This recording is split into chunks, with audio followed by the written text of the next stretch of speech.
Fala galerinha, tudo bem com vocês? Professor Rodrigo Udo aqui na área e a gente vai dar uma super aula para vocês, focada basicamente para vestibular. E aqui está... Eu, Marco Antônio. Oi, bonitão, bonitona. Eu vou juntar com eles aqui a filosofia e a história. A gente vai trabalhar um pouco a história da arte para os vestibulares que você vai ter aí durante esse final de ano. E aí, galera, eu sou o professor Fabiano. E justamente vou entrar aqui nessa parte da perspectiva filosófica para a gente pensar um pouco aí as questões dos vestibulares, beleza? O cara é professor de filosofia, já quer começar falando difícil. Olha lá. Perspectiva. Beleza, vamos lá então. Vamos lá. Rodrigo, começa. Galera, vamos lá então. A gente vai começar falando de século XVIII, beleza? Mas antes, Revolução Inglesa. A gente tem a Revolução Inglesa dividida em algumas partes. A primeira fase delas ali entre 1642 e 1649. Essa é a primeira parte da Revolução Inglesa, que logo depois, em 1688, se consuma com a assinatura do Bill of Rights. Olha só que interessante. O que é isso aqui? Tinha sido definido na Inglaterra que o poder do rei estaria abaixo do poder do parlamento, ou seja, o parlamento inglês, né, determina as leis. E aí, qual é o grande barato disso aqui? É entender que o rei não mais determina as leis, ele está subjugado a elas. Isso, por exemplo, na França é altamente irregular, né? Porque você vai ter lá o Luís XIV, por exemplo, dizendo o Estado sou eu. Então, ele faz as leis de acordo com o seu próprio interesse. Não é o que acontece aqui. Então a Inglaterra foi a primeira a mudar isso. O interessante é que um camarada vai viajar, né? O Jean-Marie Arouet, ele viaja para a Inglaterra e percebe essa experiência britânica e fala, poxa vida, vamos levar isso aqui para a França. E ele escreve as chamadas Cartas Inglesas. Quem é esse cara? É o Barão de Voltaire. E ele introduz, né, o início de um raciocínio político que vai questionar as bases políticas da própria França. Tá? Então aqui você vai ter as Cartas Inglesas, onde ele começa a questionar toda essa lógica política que existia na França. O interessante de a gente notar é que a França ela andava muito atrasada em termos de conhecimento, por exemplo. Né? Então o que o Voltaire estava propondo aqui já era bastante inovador. Vamos lembrar que o Voltaire escrevia, né? O Marcão depois até pode falar sobre isso, mas o Voltaire escrevia peça de teatro para o rei Luís XV. Ele era um cara muito bem relacionado com a alta nobreza, né? Inclusive ele teve um mal-estar lá com a Madame de Pompadour e acabou tretando com ela, acabou expulso de lá. Pode falar, Marcão. E vai influenciar no Brasil. As cartas persas acabam influenciando no Brasil as cartas chilenas do Tomás Antônio Gonzaga. Legal, bacana demais. E aí é o seguinte, o Voltaire, ele vai introduzir esse material, essa linha de raciocínio, que mais tarde vai acabar induzindo dois rapazes a começar a pensar o seguinte, pô, então vamos organizar ideias, né? Vamos fazer com que a coisa prospere aqui na França. Veja bem, na Inglaterra a gente já tinha a Academia Britânica de Ciências, né? A Royal Society, e na França não existia isso. Na França não existia uma academia de ciências. E aí dois jovens resolvem fazer isso. Quem são eles? O Jean-Léon d'Alembert e o Diderot. Esses dois amigos resolvem então organizar todo o conhecimento, né, pegar ali pensadores da agricultura, né, da agronomia, pegar gente que discuta religião, filosofia, política, enfim, tudo que é área, até religião mesmo, e juntar isso num compêndio, que é a chamada enciclopédia. Então aqui nós já estamos na metade do século XVIII. Posso entrar? Deve. Em 1750, quando há o surgimento da academia, dentro da parte de filosofia, se discute a questão do que é arte. A partir daí surge essa visão acadêmica e surge o termo estética. Ótimo. O cara é o Alexander von Baumgarten. Então é o início de 1750. Obrigado. Filé, valeu, bom demais. E é exatamente essa pegada, porque a partir da enciclopédia, inclusive a arte vai acabar recebendo bastante atenção, arquitetura, engenharia, a própria filosofia, política. Então começou a tomar um volume muito grande. Eles não conseguiram resolver todos os verbetes em um volume só. Na realidade, a enciclopédia ela teve mais de 20 volumes, né, que foram sendo escritos ao longo do tempo. Levou mais de 20 anos para ser escrita também. E vale lembrar de uma coisa. A monarquia, a alta nobreza francesa fez de tudo para que isso aqui não fosse para frente. Então, muitas vezes a enciclopédia foi publicada, foi escrita e publicada escondidinha, tá? Justamente para que, de alguma maneira, ninguém conseguisse saber o que estava acontecendo ali. Tá? O conhecimento estava começando a prosperar. E é fruto disso aqui, é fruto desse compêndio de ideias que nasce, né, com Voltaire, D'Alembert e Diderot, que a gente vai começar a ter uma nova era. Uma era de luzes na França. E é desse compêndio todo aqui que nasce o que a gente chama de iluminismo, tá? Que é a era das luzes, ou era da razão. Então, a razão ela vai começar a ser a justificativa, a retomada do pensamento racional, que vem lá da Grécia, né? Depois o professor Marco Antônio vai falar sobre neoclassicismo, vai ajudar vocês a entender isso também. Mas a razão, essa linha de raciocínio, essa linha de pensamento racional, ela vai acabar afetando todos os ramos do conhecimento, inclusive até mesmo o método científico, tá? Que vai ser aprimorada, a ideia do Francis Bacon, do método, né, científico, de análise científica. Você vai ter uma série de contribuições para o ramo da arquitetura, para o ramo da arte, para o ramo da filosofia, da política e assim por diante. E aí, o professor Fabiano ele já vai entrar nesse aspecto com vocês. Olha que interessante. Vale a gente ressaltar que aqui, entre os grandes pensadores que deram origem a essa matriz política que vem ali, a gente tem o próprio Voltaire, que vai ter uma linha de raciocínio mais reformista, e o Rousseau, que tem uma linha de raciocínio mais revolucionária. Né? Então, os dois são iluministas, e vale sempre a pena a gente pensar no seguinte. Deixa eu só fazer um desenho aqui, ó. Você tem que pensar no iluminismo naquele tripézinho. Pensa num banquinho de 3 perninhas, tá? Então você tem a liberdade, a igualdade e a fraternidade. Só eu quero lembrar vocês de uma coisa muito importante. Quando a gente fala de liberdade, igualdade e fraternidade, você tem que pensar que isso se desdobra para política, economia e sociedade. Então você tem liberdade política, liberdade social e liberdade econômica. Mas você também vai ter igualdade política, igualdade social e igualdade econômica. E fraternidade política, social e econômica. Ou seja, de dentro do iluminismo nasceu o que hoje você chama de esquerda e direita política. Então vai depender sempre da ênfase que o cara vai dar. Se ele quer falar de liberdade econômica, talvez ele vai ter um pouco de dificuldade de falar de igualdade econômica. Então, mas toda essa discussão ela nasce de dentro do próprio iluminismo. Tá? Então essa é a matriz. O Voltaire caminhava mais na matriz da liberdade econômica, mas ele era um pouco mais conservador em termos políticos. Né? Ele acreditava que a manutenção da monarquia poderia ser viável desde que você tivesse um parlamento assessorando o rei. Já o Rousseau não. O Rousseau ele é um revolucionário de primeira ordem. Né? Ele quer acabar com a monarquia, ele inclusive acabar com a desigualdade social. Beleza? Manda ver aí. Aproveitando o ensejo, galera, que o Udo apontou em relação ao Voltaire, em relação ao Rousseau, só um ponto interessante sobre o Voltaire. O Voltaire, ele tem uma obra também chamada Cândido, ou O Otimista.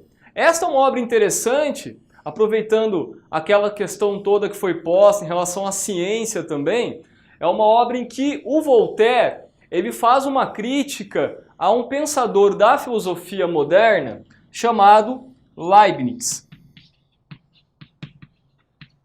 que foi um grande adversário de Isaac Newton. Não é? Então é um ponto bem curioso aí para vocês saberem em relação aos vestibulares.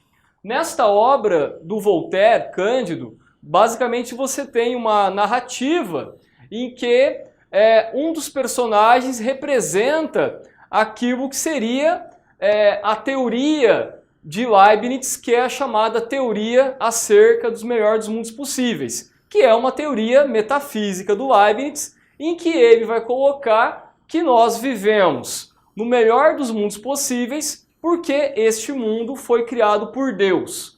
Então seria basicamente assim que o Leibniz pensa e que o Voltaire critica. Como é que este mundo não vai ser o melhor dos mundos possíveis, sendo que este mundo foi criado pelo próprio Deus e Deus corresponderia a um ser perfeito.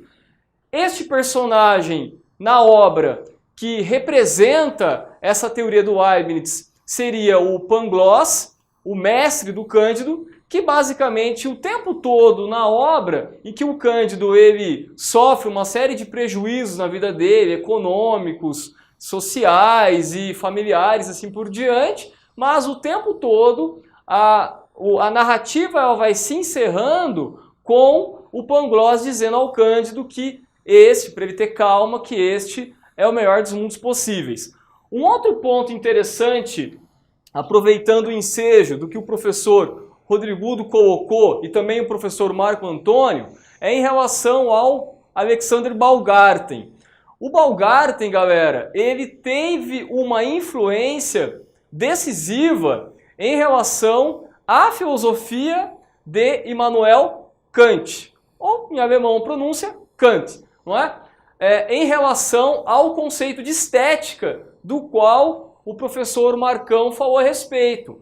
A palavra estética, quando aparece ali no Baumgarten, ela corresponderia a uma capacidade sensorial, uma capacidade ligada aos nossos sentidos humanos. Mas, gradativamente, o termo estética ele vai se desdobrando, então, no âmbito justamente da arte.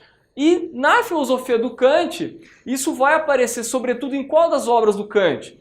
Na obra Crítica da Faculdade de Julgar, também chamada de Crítica do Juízo, que seria, na historiografia filosófica do Kant, a chamada terceira crítica, porque o Kant ele apresenta em 1781 a primeira crítica, que é a chamada Crítica da Razão Pura.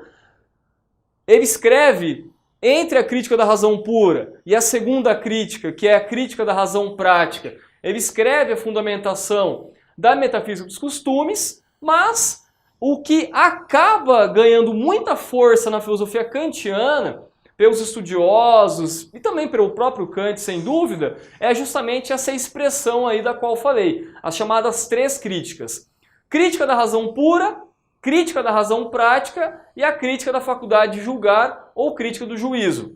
Na crítica do juízo, você justamente tem uma parte que seria sobre a chamada estética.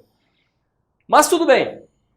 Faltou aqui justamente a gente pensar um pouquinho no Rousseau. Não vamos esquecer que o Rousseau foi um grande pensador iluminista, não é? E tal como o professor Udo colocou, o Rousseau, ele, quando pensa a questão da soberania, ele acaba por atribuir essa soberania ao povo. É a partir disso, então, que você tem o desenvolvimento na filosofia de Rousseau, que é o conceito da vontade, que seria aquela vontade que não vem de um único homem e não vem de uma figura do soberano, mas seria a chamada vontade geral, que seria aplicada justamente sendo pensada no povo, por assim dizer.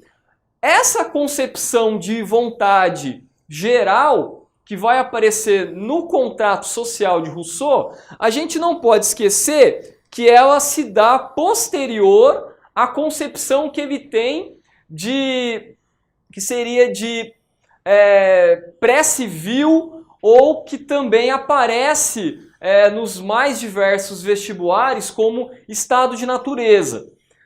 O Rousseau, na verdade, ele tece uma série de elogios ao estado de natureza. Então ele tem uma concepção, digamos assim, de natureza humana como uma natureza boa, né? É a partir disso que ele, inclusive, tem aquela famosa frase que os vestibulares adoram, né? Tem uma, digamos assim, volta e meia aparece, né? Fetichismo. Que é o fetichismo. Eu ia falar outra palavra, mas enfim, né? Que é a expressão, né? Que o homem é um bom selvagem, né? Então, essa ideia no estado de natureza em Rousseau é muito marcante, né? O homem é um bom selvagem. Mas, diz Rousseau, sobretudo na obra do Contrato Social e também na obra sobre a origem da desigualdade entre os homens. A partir do momento que um dos homens disse isto é meu e teve uma capacidade discursiva, digamos assim, de convencer os outros de que aquilo é dele, e não é do outro, portanto, você tem a representação nesse cenário de Rousseau, nesse cenário, eu diria, poético, simbólico, não sei se a gente pode usar tanto a palavra poético, né? Mas você tem justamente a representação do surgimento da propriedade privada. E aí você vai ter a desigualdade segundo a visão de Rousseau. Então, quando se fala em constituição de um contrato social em Rousseau, em constituir uma vontade geral, digamos que isso seria agora o mal menor, porque na verdade o que o Rousseau queria, na verdade mesmo, era uma continuidade de Estado pré-civil, não é? Posso continuar? Fica à vontade. Ponto de contato aqui, a inflexão aqui é a transição. Rococó, neoclássico, romantismo. É muito curto esse período de tempo. Você pega Rococó, 1760, você pega o Neoclássico, 1770, você pega o Romantismo, 1810, 1820. Então esse período é muito curto. Então, quando Rousseau começa a jogar as ideias dele, de que o homem tem que sair do convívio social e voltar para o estado de natureza, voltar para o campo, até a rainha, a Maria Antonieta, manda fazer uma vilinha lá no fundo de Versalhes para poder ficar em contato com a natureza, ela, os filhos e tudo mais. Então, isso é o período rococó. Aí a gente vai ter a Revolução no século XVIII, na França, né? Em 1700... Era uma forma de ela também poder dar uns pega nos caras lá sozinha, nos né? caras e nas meninas. É. Aí a gente tem a transição, aí, que é a Revolução em 1789. Essa revolução faz com que surja, 1786 já tem um quadro neoclássico, que é os Juramentos Horácios, que é a primeira exposição do Louvre. E aí, depois disso, a gente tem um rei que cai, um rei que é decapitado, o irmão dele que volta e o irmão dele que sai para as jornadas dos gloriosos, da liberdade conduzindo o povo, da liberdade, igualdade e fraternidade. Então você sai do rococó, entra no neoclássico e vem para o romantismo. Rousseau vai influenciar os três. Vem aqui, bonitão. Sou bonito mesmo. Pessoal, eu não posso mentir na frente do público, né? Tem que falar a verdade. Galera, voltando ao ensejo do Kant, olha, eu sou muito suspeito para falar sobre a filosofia de Kant, porque, ao meu ver, Kant foi literalmente um dos principais filósofos da história do pensamento ocidental. E o Kant, literalmente, foi também um grande pensador iluminista. E o texto do Kant que fala sobre essa questão toda do iluminismo é o texto Resposta à Pergunta: o que é esclarecimento? É um texto curto, pessoal. Você facilmente encontra esse texto em PDF. É um texto belíssimo, tá? É um dos textos, ao meu ver, do Kant que são mais tranquilos para se ler. É o texto Resposta à Pergunta: o que é esclarecimento? E os textos do Kant sobre antropologia. Fora esses textos, em geral, o Kant ele acaba dando um pouquinho mais de trabalho para ser lido. O ponto-chave que eu vejo no texto do Kant, Resposta à Pergunta: o que é esclarecimento, ou iluminismo, é que ele vai apresentar uma definição de iluminismo, que justamente ocorre no início do texto, em que ele justamente coloca que o iluminismo é a saída do homem da menoridade. Só que, quando ele diz saída do homem da menoridade, menoridade esta ao qual o próprio homem se coloca e do qual, portanto, ele é culpado.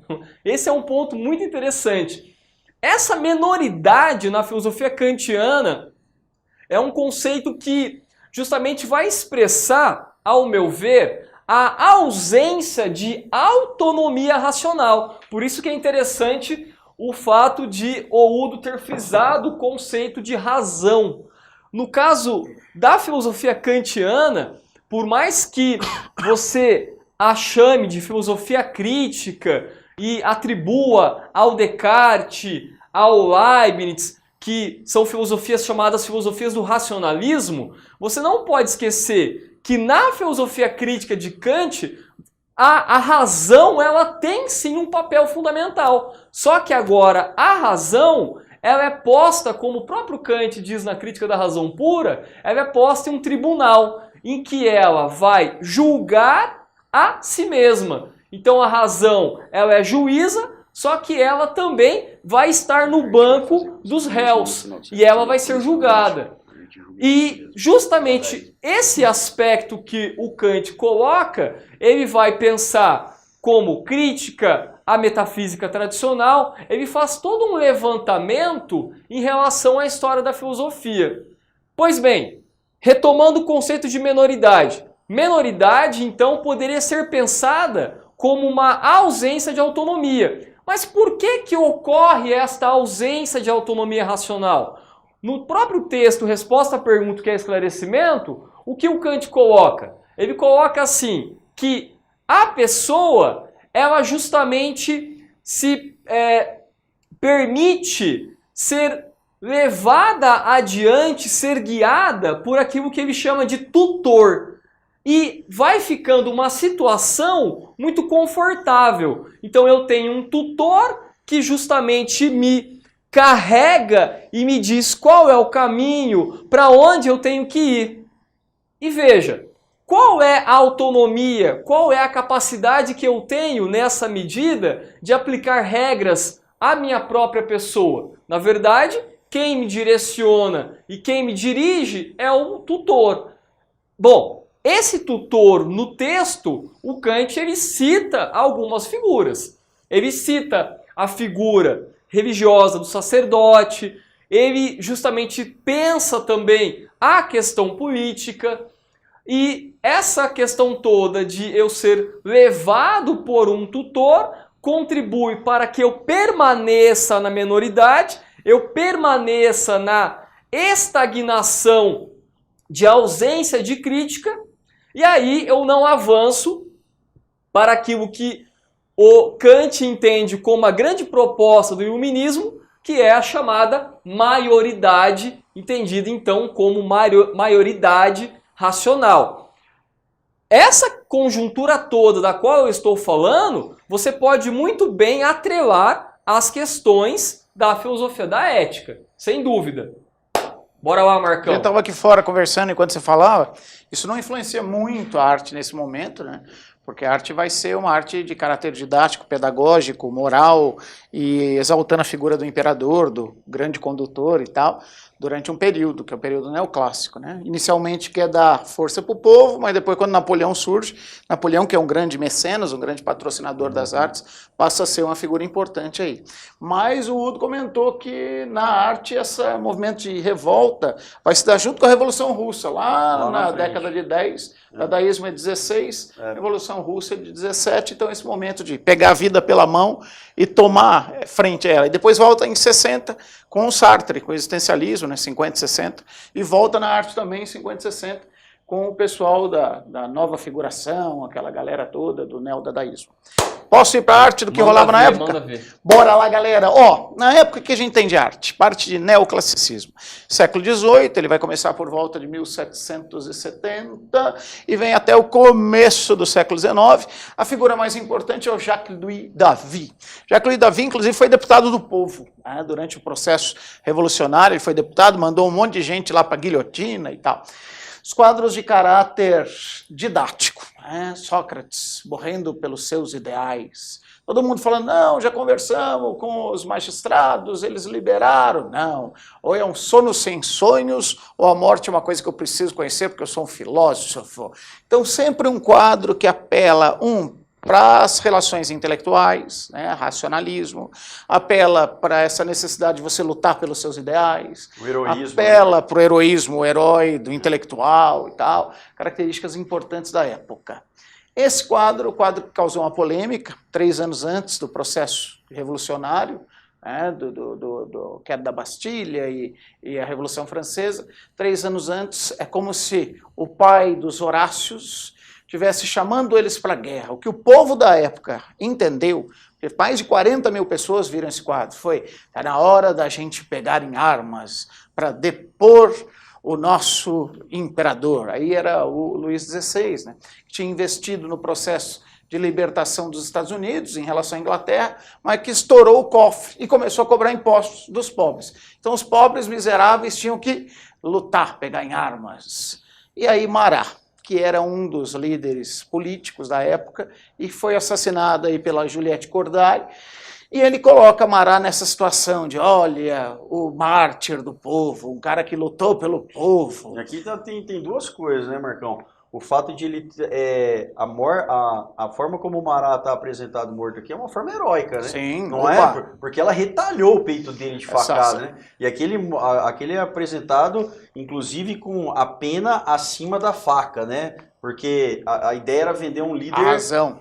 Líder racional, né? E é interessante que na cartinha, uma cartinha escrita perdoando a Charlotte Corday, que é tá quem lá mata escrito ele. o nome dela. Então, exatamente. interessante, porque esse quadro foi muito bom você ter escolhido ele, que ele é super símbolo. E foi perseguido esse quadro.